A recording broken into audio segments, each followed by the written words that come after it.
법정에 들어서는 순간 모든 시선이 그에게 쏠렸다. 17살 박도윤은 낡은 구두에 흰 셔츠를 입고 무거워 보이는 검은 가방을 어깨에 메고 있었다. 그의 옷은 완벽하게 다림질된 정장을 입은 변호사들 사이에서 마치 검은 바다에 떠있는 작은 하얀 배처럼 눈에 띄었다. 오늘 KJ건설과 김순자 여사의 토지 분쟁을 심리하겠습니다. 양측 변호인은 나와 주십시오. 이정환 판사의 목소리가 법정 안을 가득 채웠다. KJ건설 측 변호사들이 자신만만한 표정으로 일어났다. 그러나 원고 측에서는 아무도 일어나지 않았다. 이상하게 여긴 판사가 다시 한번 원고 측 변호인을 찾는 순간 법정 뒤쪽에서 조용한 발걸음 소리가 들려왔다. 도윤은 천천히 그러나 확신에 찬 걸음으로 앞으로 나아갔다. 그의 젊은 얼굴에서는 두려움보다 결단력이 더 강하게 느껴졌다. 법정 안의 모든 사람들이 숨을 죽인 채 이 비정상적인 광경을 지켜보았다.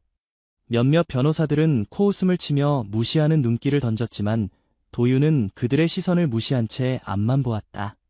귀하는 김순자 여사의 변호인입니까? 이 판사의 목소리에는 의심과 경멸이 섞여 있었다. 네, 판사님. 저는 김순자 여사의 변호인 박도윤입니다.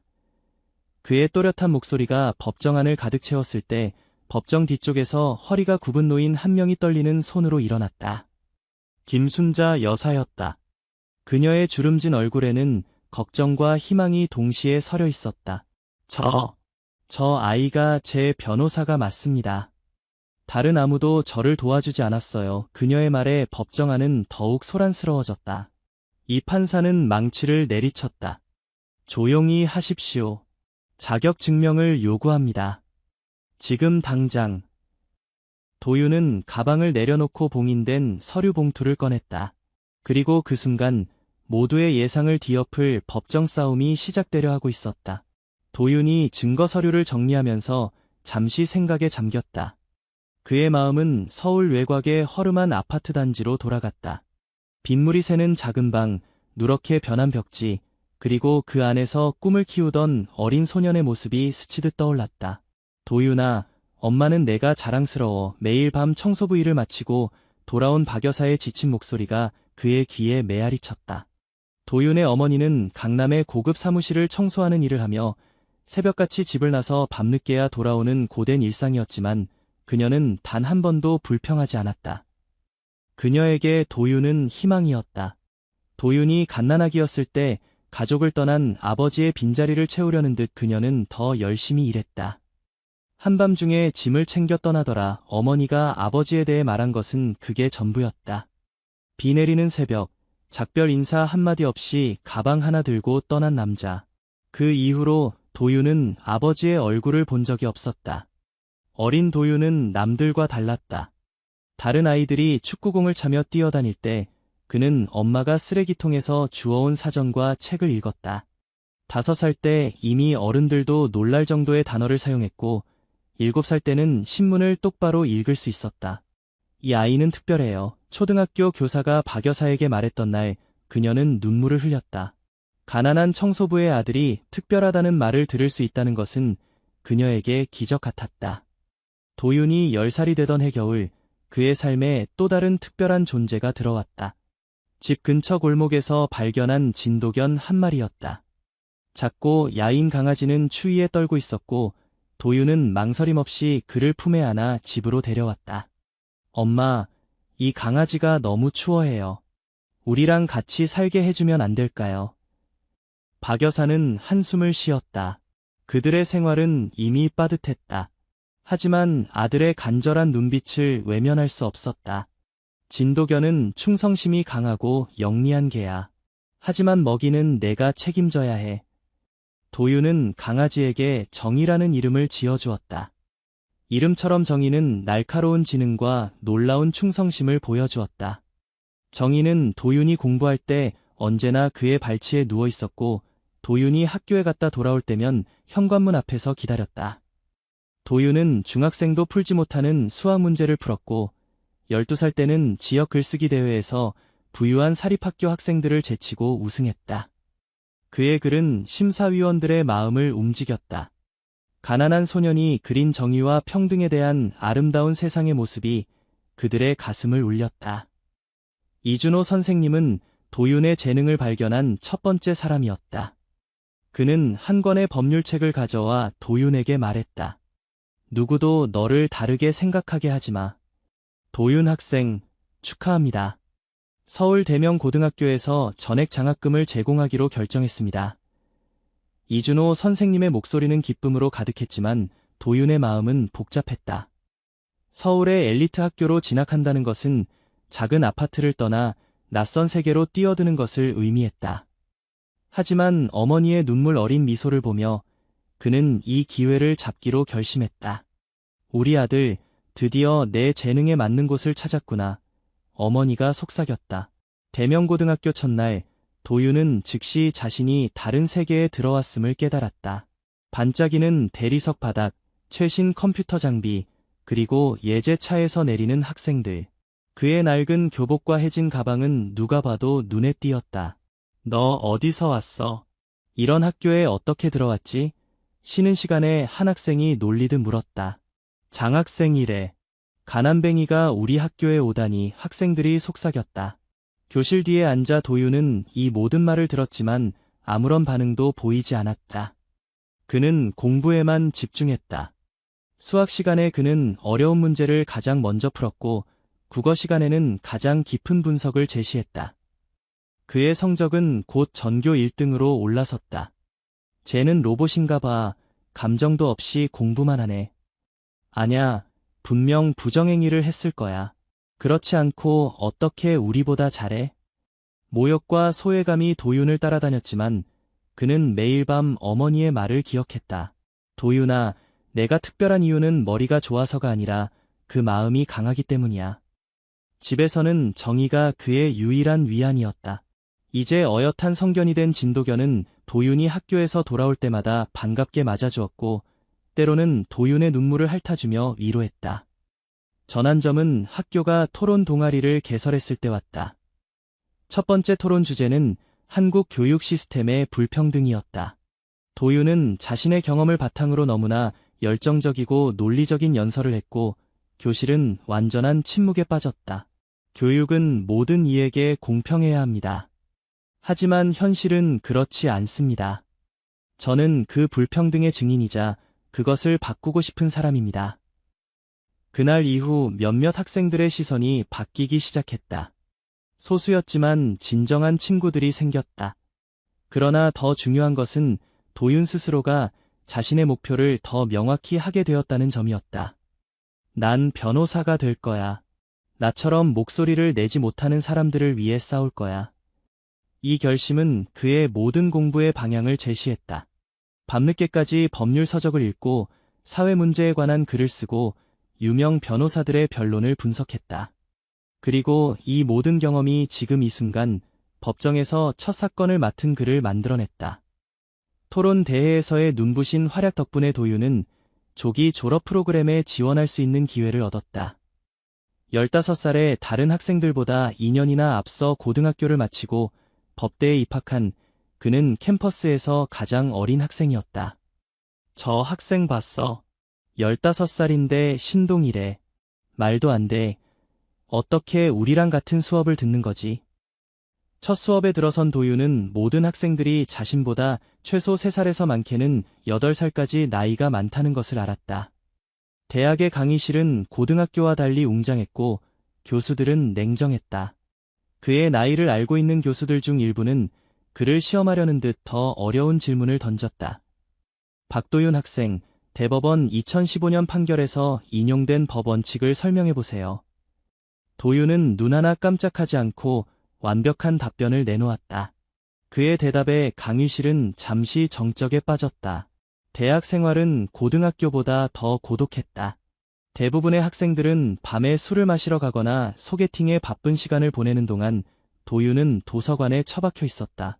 점심시간에도 그는 홀로 법조문과 판례를 외우며 샌드위치를 먹었다.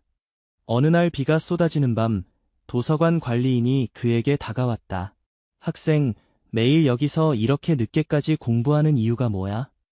도윤은 잠시 생각에 잠겼다가 대답했다. 제 어머니가 매일 새벽 4시에 일어나 남의 사무실을 청소하세요. 저는 그분의 희생이 헛되지 않게 하고 싶어요.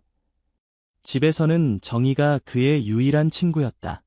밤늦게 지쳐 돌아오는 도윤을 항상 현관에서 기다리고 있었고, 도윤이 공부하는 동안 그의 발치에 누워 함께 밤을 지새웠다.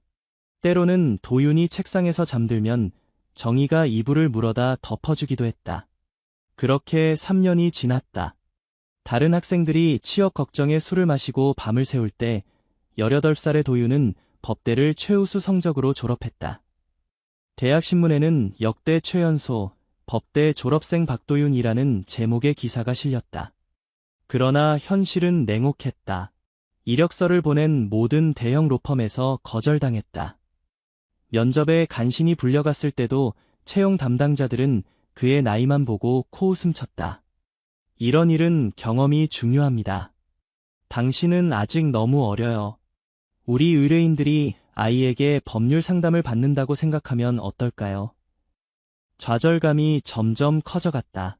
어느 날 밤, 도윤은 어머니의 작은 아파트 창가에 서서 서울의 불빛을 바라보았다. 3년 동안 그가 포기한 것들, 친구, 연애, 청춘의 즐거움이 모두 헛된 것처럼 느껴지는 순간이었다. 그때 초인종이 울렸다. 도윤아, 나 좀 도와줄 수 있니? 어머니의 오랜 이웃인 김순자 할머니가 문 앞에 서 있었다. 그녀의 손에는 KJ건설의 압박 편지가 들려 있었다. 내 땅을 빼앗으려고 한다니 이게 말이 되는 소리야. 김순자 할머니의 주름진 손이 편지를 움켜쥐며 떨렸다. 30년 넘게 살아온 내 집인데. 도윤은 편지를 자세히 읽었다. KJ건설은 김 할머니가 살고 있는 땅이 원래 자신들의 소유라고 주장했다. 법적 조치를 취하겠다는 협박과 함께 일주일 안에 나가지 않으면 강제 집행을 하겠다고 통보해왔다. 이건 불법입니다. 할머니, 걱정 마세요. 제가 도와드릴게요. 그날부터 도윤은 김 할머니의 집에 관한 모든 서류를 조사하기 시작했다. 오래된 등기부등본, 세금 납부 기록, 심지어 김 할머니 남편이 땅을 구입했을 때의 영수증까지 하나하나 찾아냈다. 밤늦게까지 법률 도서관에서 관련 판례를 찾아보았다. 정희도 도윤의 조사를 돕는 듯했다. 한 번은 도윤이 오래된 서류를 정리하다가 실수로 바닥에 떨어뜨렸을 때 정희가 재빨리 물어 올리기도 했다. 그리고 도윤이 지쳐 잠들었을 때는 언제나처럼 그의 곁을 지켰다. 심리 일주일 전 KJ건설 측에서 전화가 왔다. 박도윤 씨, 그런 어린 나이에 변호사가 되셨다고 놀랍네요. 하지만 이번 건은 당신 같은 초보에게는 벅찬 사건입니다. 김 여사께 말씀드리세요. 우리가 제시한 보상금을 받고 조용히 나가는 게 모두에게 좋을 겁니다. 도윤은 한숨조차 내쉬지 않고 단호하게 응답했다. 법정에서 뵙겠습니다. 전날 밤, 도윤은 어머니와 함께 저녁을 먹었다. 식탁 위에는 어머니가 특별히 준비한 삼계탕이 놓여 있었다. 내일이 내 첫 재판이니까 기운 내라고 특별히 만들었어. 도윤은 어머니의 투박한 손을 바라보았다. 수십 년간의 청소일로 굳은 살이 박힌 그 손에 자신의 꿈이 담겨 있었다. 엄마, 내일 이길 수 있을까요? 우리 아들이 정의롭다고 믿는 일이라면 반드시 이길 거야. 심리 당일 아침, 도윤은 평소보다 일찍 일어났다.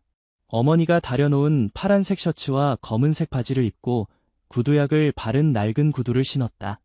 거울 앞에 선 그의 모습은 여전히 어렸지만 눈빛만은 누구보다 단단했다. 정희는 현관문 앞에 앉아 도윤을 바라보았다. 마치 오늘의 중요성을 아는 듯했다. 정희야, 오늘은 진짜 정의를 위한 싸움이야. 나 잘할 수 있겠지? 진도견은 마치 대답하듯 짧게 짖었다. 법원으로 향하는 지하철 안에서 도윤은 마지막으로 자료를 검토했다. 옆자리에 앉은 회사원이 호기심 어린 시선으로 그를 바라보았다. 학생인데 왜 그런 서류를 보고 있어요? 도윤은 미소로 답했다. 오늘 제가 변호하는 분이 계세요. 서울중앙지방법원에 도착했을 때 김순자 할머니는 이미 법원 입구에서 기다리고 있었다.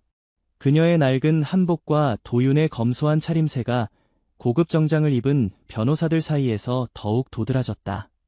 도윤아, 정말 괜찮을까? 도윤은 김 할머니의 떨리는 손을 잡았다. 할머니, 오늘 우리가 이깁니다. 그리고 그들은 함께 법정의 문을 열었다. 법정 문이 열리고 도윤과 김순자 할머니가 들어서자 모든 시선이 그들에게 쏠렸다. 검은 로브를 입은 이정환 판사가 이미 법대에 앉아 있었다. KJ 건설 측 변호사팀은 비싼 정장을 입고 자신만만한 표정으로 앉아 있었다. 강민우 변호사는 20년 경력의 베테랑으로 수많은 소송에서 승리해온 인물이었다. 김순자 대 KJ 건설 사건을 시작하겠습니다. 이 판사의 망치 소리가 법정에 울려 퍼졌다. 도윤은 심호흡을 하고 변호인석으로 향했다. 그의 얇은 가방에는 밤새 준비한 증거 서류와 법률 자료가 가득했다. 김순자 변호인, 자격증명을 제출하십시오. 도윤은 봉인된 서류 봉투를 꺼내 법원 서기에게 전달했다. 이 판사는 안경을 고치며 서류를 꼼꼼히 살펴보았다. 법정 공기는 무거웠고 모두가 숨죽인 채 이 특이한 상황을 지켜보고 있었다. 이 서류들은 정확합니다. 이 판사의 목소리에는 여전히 의심이 묻어 있었다. 대한변호사협회 등록번호도 확인됩니다. 하지만 어떻게 이런 나이에? 도윤은 침착하게 대답했다. 특별 프로그램을 통해 조기 졸업했습니다. 판사님, 제 자격은 합법적이며 모든 필요한 시험을 통과했습니다. 강민우 변호사가 갑자기 자리에서 일어났다. 판사님, 이의가 있습니다. 상대 측 변호인의 나이와 경험을 고려할 때 과연 이 중요한 재산권 분쟁을 제대로 변호할 수 있을지 의문입니다. 판사는 잠시 생각에 잠긴 듯했다. 그러다가 갑자기 도윤을 향해 물었다. 박도윤 변호사, 귀하는 실제로 한국민법 제245조의 점유취득 시효에 대해 설명할 수 있습니까? 법정이 조용해졌다. 이것은 명백한 테스트였다. 도윤은 망설임 없이 대답했다. 민법 제245조는 20년간 소유의 의사로 평온, 공연하게 부동산을 점유한 자는 등기함으로써 소유권을 취득한다고 명시하고 있습니다. 김순자님의 경우 30년 이상 해당 부동산을 점유해왔으며 1992년 적법한 등기 절차를 마쳤습니다.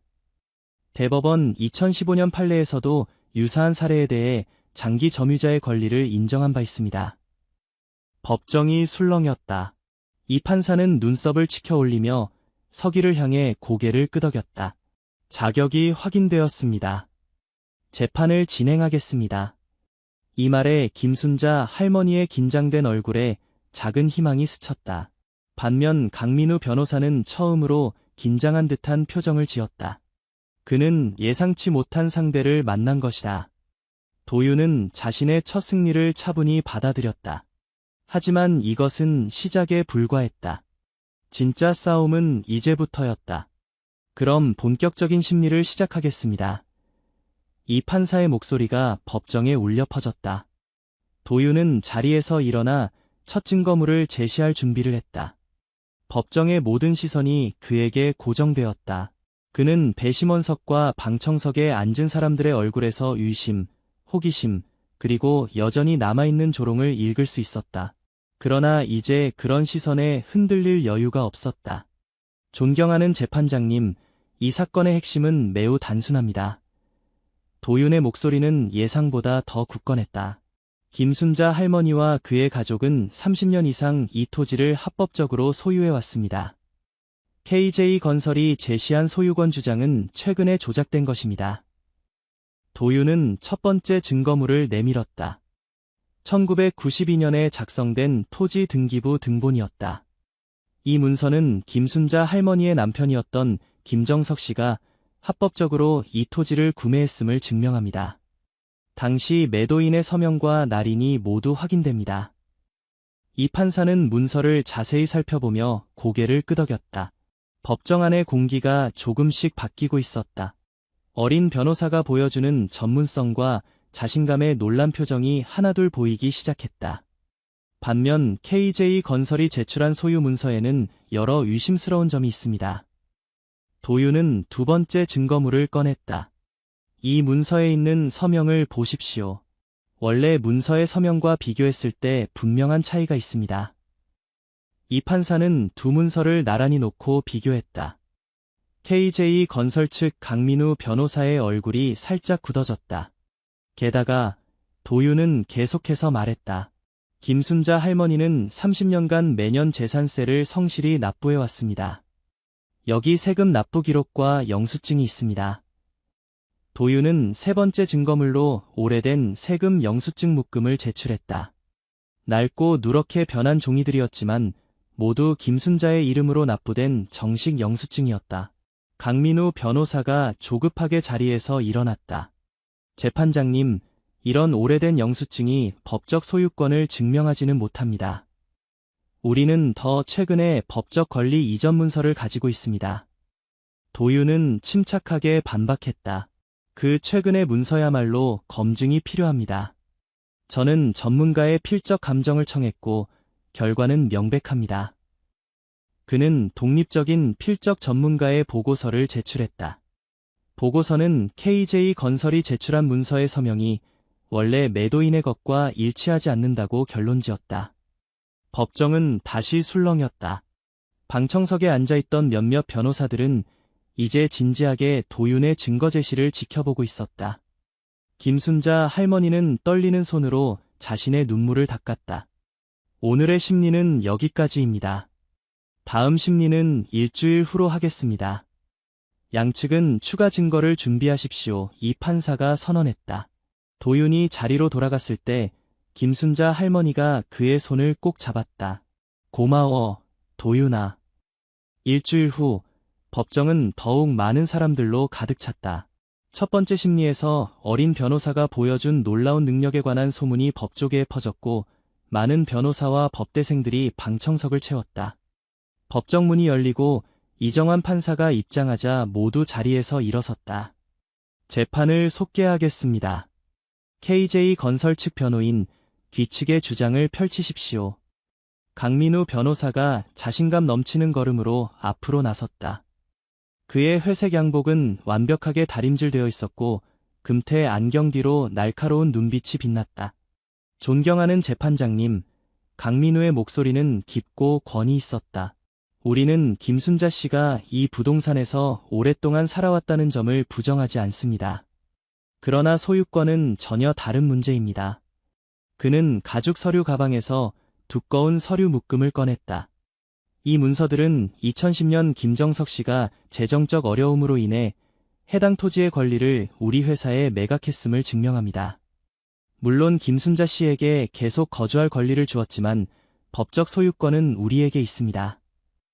도윤은 이 주장을 듣고 빠르게 메모를 했다. 김순자 할머니의 얼굴이 창백해졌다. 또한 강민우는 계속했다.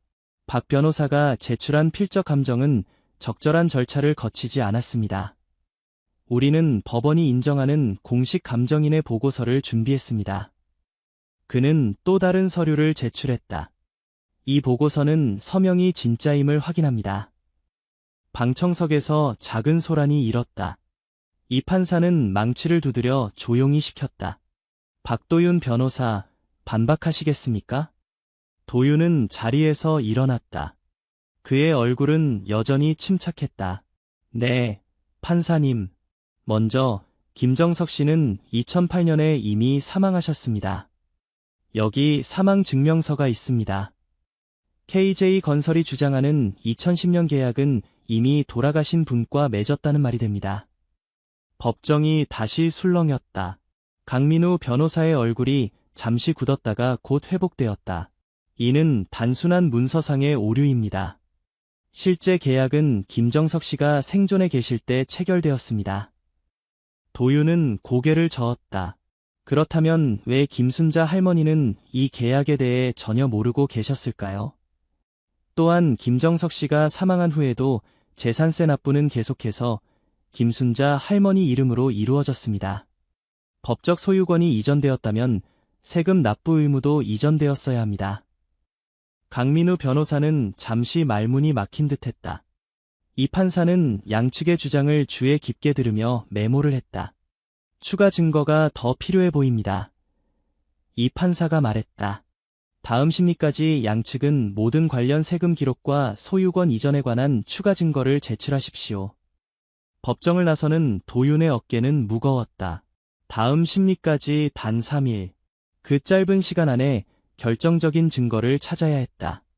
김순자 할머니는 그의 옆에서 조용히 걸었다. 정말 미안해요, 도윤 학생. 할머니의 목소리가 떨렸다. 그 회사는 너무 크고 우리는 너무 작은데. 도윤은 손을 내밀어 할머니의 떨리는 손을 잡았다. 할머니, 아직 끝나지 않았어요. 진실은 반드시 이깁니다. 그날 밤 도윤은 어머니의 작은 아파트 부엌 테이블에 온갖 서류를 펼쳐놓고 꼼꼼히 검토했다. KJ 건설이 제출한 문서, 김순자 할머니의 세금 기록, 등기부 등본. 어디선가 단서를 찾아야 했다. 정희는 도윤의 곁에 누워 때때로 그의 손을 핥아주며 위로했다. 마치 그의 걱정을 이해하는 듯했다. 새벽 3시, 도윤은 문득 깨달았다. 그는 KJ 건설이 제출한 계약서의 도장을 자세히 살펴보았다. 김정석 씨의 인감도장. 그런데 어딘가 이상했다. 엄마, 할머니께 전화해도 될까요? 급해요. 이 시간에. 하지만 어머니는 아들의 결연한 표정을 보고 고개를 끄덕였다. 김순자 할머니는 잠에서 깨어 전화를 받았다. 할머니, 죄송합니다. 그런데 김정석 할아버지의 인감도장이 어디 있나요? 다음 날 아침, 도윤은 김순자 할머니의 집 다락방에서 먼지 쌓인 나무 상자를 발견했다. 그 안에는 김정석 씨의 유품이 고이 보관되어 있었다. 손수건, 낡은 안경, 그리고 인감도장. 도윤은 손을 떨며 도장을 들어올렸다. KJ 건설이 제출한 계약서의 도장 자국과는 확연히 달랐다. 김정석 씨의 진짜 도장은 특이한 흠집이 있었지만 계약서의 도장 자국에는 그 흠집이 없었다. 할머니, 이거예요. 이게 결정적 증거입니다. 정희도 기쁘게 짖었다. 마치 주인의 성공을 축하하는 듯했다. 도윤은 급히 법률사무소로 달려가 전문 감정인에게 도장을 검사해달라고 요청했다. 감정 결과는 명확했다. 계약서의 도장은 위조된 것이었다. 하지만 도윤은 여기서 멈추지 않았다. 그는 오후 내내 법원 기록 보관소에서 KJ 건설의 과거 소송 기록을 조사했다. 놀랍게도 비슷한 수법으로 토지를 빼앗으려 했던 사례가 2건이나 더 있었다. 한 건은 소송 중에 취하되었고 다른 한 건은 합의로 마무리되었다. 이것은 단순한 분쟁이 아니에요. 이것은 체계적인 불법 행위입니다. 심리 당일 도윤은 김정석 씨의 진짜 인감도장, 전문가의 감정보고서, 그리고 KJ 건설의 과거 유사 사례 기록을 모두 가지고 법정에 들어섰다. 그의 눈에는 승리의 확신이 빛났다. 이정환 판사는 그날따라 더욱 엄숙한 표정이었다. 법정이 조용해지자 그는 입을 열었다. 추가 증거 제출을 시작하겠습니다. 박도윤 변호사, 먼저 시작하십시오. 도윤은 진실의 순간이 왔음을 알았다. 판사님, 김정석 씨의 실제 인감도장을 가져왔습니다. 도윤은 작은 나무 상자를 조심스럽게 열어 법정에 제시했다. 법원 서기가 다가와 상자를 받아 이 판사에게 전달했다.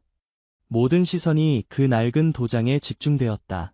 이 도장은 30년 동안 김순자 할머니의 집에 보관되어 있었습니다. 도장의 측면에 있는 특이한 흠집을 주목해 주십시오. 이 판사는 돋보기를 꺼내 도장을 자세히 살펴보았다. 실제로 도장 측면에는 작은 기역 모양의 흠집이 선명했다. 그리고 이것은 감정인의 보고서입니다. KJ 건설이 제출한 계약서의 도장 자국에는 이 특이한 흠집이 반영되어 있지 않습니다. 이는 명백한 위조의 증거입니다. 강민우 변호사의 얼굴이 창백해졌다. 그는 급히 자리에서 일어나 반박했다. 판사님, 인감도장은 여러 개 만들 수 있습니다. 김정석 씨가 다른 도장을 사용했을 가능성도 있습니다. 도윤은 고개를 저었다. 한국 법률에 따르면 공식 계약에는 반드시 등록된 인감도장을 사용해야 합니다. 여기 김정석 씨의 인감 증명서가 있습니다. 등록된 인감의 패턴과 우리가 가져온 도장의 패턴이 일치합니다. 판사는 잠시 침묵했다. 그의 날카로운 눈이 서류들을 하나하나 검토했다. 그리고 마침내 그는 도윤을 향해 직접적인 질문을 던졌다. 박도윤 변호사, 이 모든 증거가 사실이라면 왜 이런 사건이 법정까지 오게 되었습니까? 김순자 씨의 소유권이 그렇게 명백하다면 말입니다. 법정이 완전히 조용해졌다. 이것은 판사가 던진 결정적인 질문이었다. 도윤은 잠시 김순자 할머니를 바라보았다. 할머니의 눈에는 수십 년간의 고통과 투쟁이 담겨 있었다. 도윤은 깊은 숨을 들이마시고 대답했다. 판사님, 이 사건은 단순한 토지 분쟁이 아닙니다. 이것은 권력과 돈을 가진 자가 약자를 어떻게 대하는지 보여주는 사례입니다. KJ건설은 김순자 할머니 같은 노인들이 법적 지식이 부족하고 변호사를 고용할 돈이 없음을 알고 있었습니다. 그들은 위협적인 편지를 보내고 법적 용어로 혼란을 주고 심지어 문서까지 조작했습니다. 도윤의 목소리는 점점 더 강해졌다. 그들은 김순자 할머니가 포기하고 적은 보상금에 만족할 것이라고 생각했습니다. 하지만 그들은 한 가지를 간과했습니다. 정의는 항상 이긴다는 것을. 비록 시간이 걸리더라도. 이 판사의 표정이 변했다. 그의 엄격한 눈에 미소의 그림자가 스쳤다. 방청석에서는 작은 박수 소리가 들렸다가 곧 잦아들었다. 충분합니다. 모든 증거를 검토했습니다. 판결을 내리기 전에 1시간의 휴정을 갖겠습니다. 법정 밖 복도는 웅성거림으로 가득했다. 휴정 시간 동안 많은 법조인들이 모여 이 특이한 사건에 대해 열띤 토론을 벌이고 있었다. 도윤은 복도 구석 벤치에 김순자 할머니와 함께 앉아 있었다. 할머니의 거친 손이 도윤의 젊은 손을 꼭 붙잡고 있었다. 도윤아, 정말 잘했어. 내가 이렇게까지 해줄 줄은. 할머니의 목소리가 떨렸다. 도윤은 미소를 지었지만 그의 마음은 여전히 불안했다. 판사의 결정은 예측할 수 없었다. 그는 주변을 둘러보았다. 몇몇 경력 있는 변호사들이 그를 주목하며 작은 목소리로 이야기하고 있었다. 그들의 시선은 더 이상 조롱이 아닌 호기심과 약간의 존중이 섞여 있었다. 갑자기 강민우 변호사가 다가왔다. 그의 얼굴은 여전히 자신감으로 가득했지만 엘리이제는 어떤 불안감이 스쳐 지나갔다. 박 변호사, 잠깐 이야기 좀 할 수 있을까요? 강민우의 목소리는 부드러웠지만 강압적이었다. 도윤은 김순자 할머니에게 잠시 기다려 달라고 부탁한 후 강민우와 함께 한적한 곳으로 걸어갔다. 당신 나이에 이 정도면 인상적이네요. 강민우가 말을 꺼냈다. 하지만 현실을 직시합시다. 이런 사건에서 대기업을 상대로 이기는 건 불가능합니다. 우리가 항소하면 당신의 의뢰인은 더 큰 고통을 겪게 될 겁니다. 도윤은 침착하게 대답했다. 그것이 위협인가요, 강 변호사님? 강민우는 웃음을 지었다. 아닙니다. 제안입니다. 우리 회사에서는 김순자 씨에게 시세의 70%에 해당하는 보상금을 제공할 용의가 있습니다. 그녀의 나이를 생각하면 나쁘지 않은 제안이죠.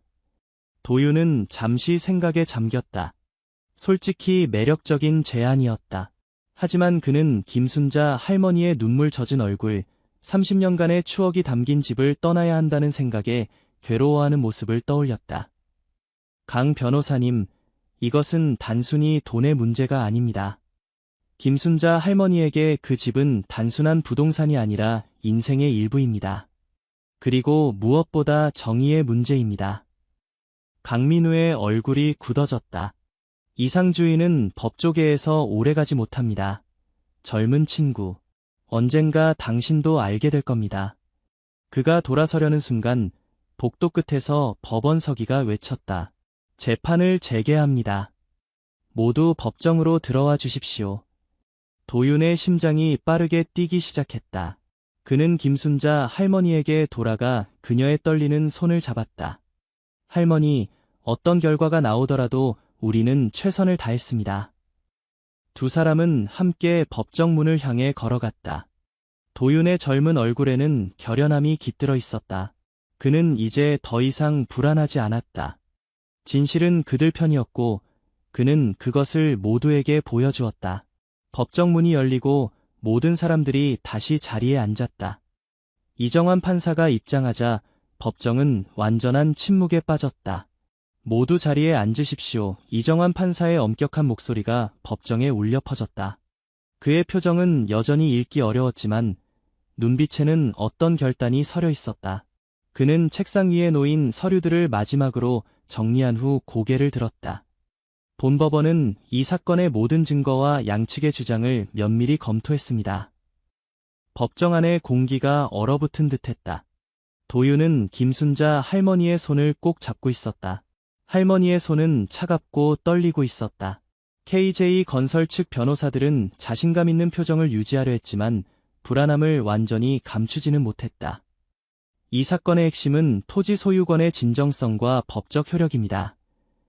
이 판사가 천천히 말을 이어갔다. 김순자 씨 측에서 제출한 증거에 따르면 해당 토지는 1992년부터 합법적으로 김 씨 가족의 소유였습니다. KJ 건설 측에서 제출한 2010년 계약 문서에는 여러 의심스러운 점이 발견되었습니다. 이 판사는 잠시 멈추고 안경을 고쳤다. 도윤의 심장이 빠르게 뛰었다. 특히 김정석 씨의 인감 도장 문제는 매우 심각합니다. 법원이 확인한 바에 따르면 계약서에 찍힌 도장 자국은 김정석 씨의 실제 등록된 인감 도장과 일치하지 않습니다. 더구나 계약 체결 시점으로 주장된 2010년은 김정석 씨가 이미 사망한 이후입니다. 방청석에서 작은 소란이 일었다. 이 판사는 망치를 한번 두드려 조용히 시켰다. 또한 KJ 건설의 유사한 토지 분쟁 패턴도 법원의 우려를 낳았습니다. 이런 상황들을 종합적으로 고려할 때 잠시 숨막히는 침묵이 흘렀다. 본법원은 해당 토지가 여전히 김순자 씨의 합법적 소유임을 확인합니다. KJ 건설의 소유권 주장은 기각됩니다. 김순자 할머니가 작은 비명을 질렀다. 그녀의 눈에서는 눈물이 흘러내렸다. 도윤은 믿을 수 없다는 듯이 자리에 앉아 있었다. 그들이 이겼다. 정말로 이겼다. 이 판사는 계속해서 말했다. 더불어 문서 위조 가능성에 대해서는 검찰의 수사를 의뢰할 것입니다. 재판을 마칩니다. 망치 소리가 법정에 울려 퍼졌을 때 김순자 할머니는 도윤에게 달려가 그를 꼭 안았다. 그녀의 작은 몸이 흐느낌으로 떨렸다. 고마워.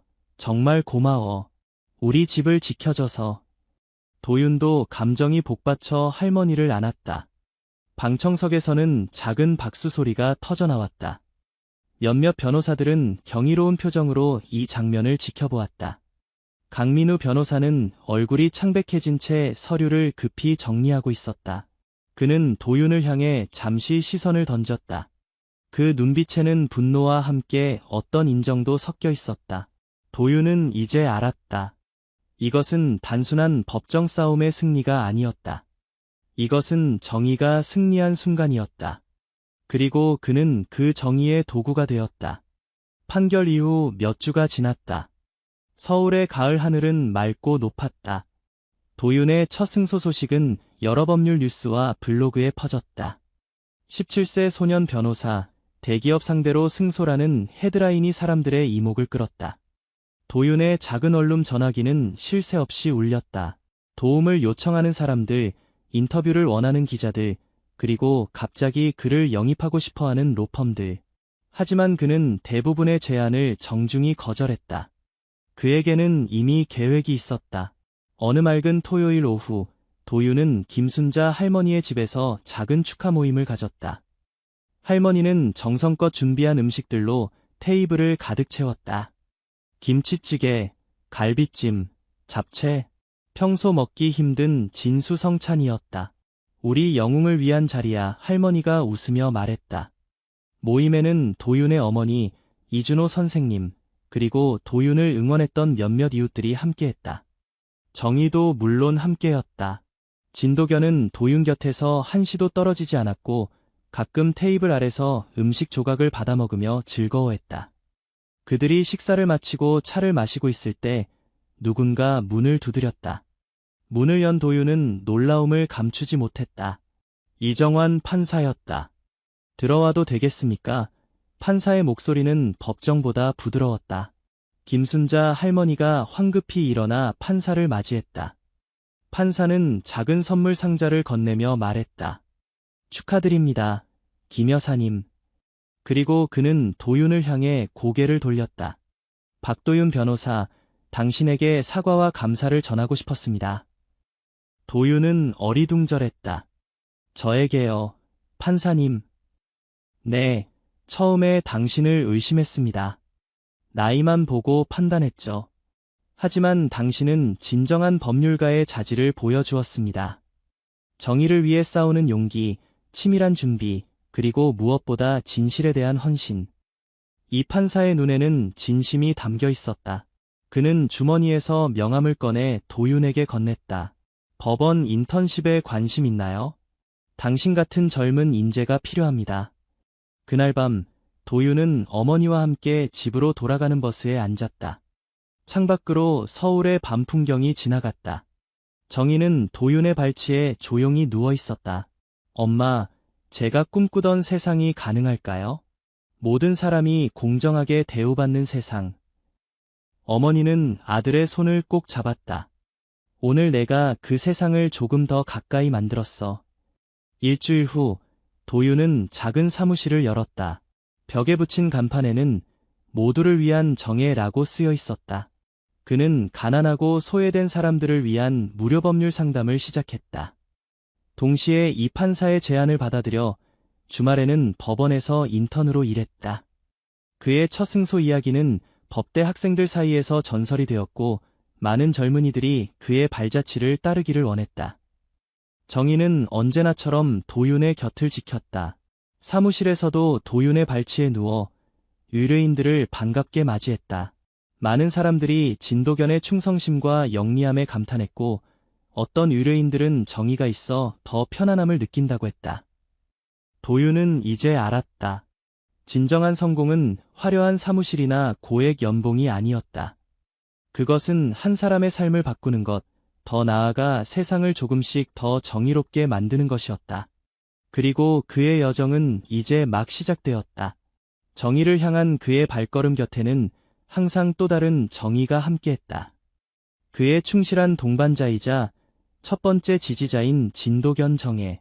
서울의 하늘 아래 새로운 희망이 자라고 있었다.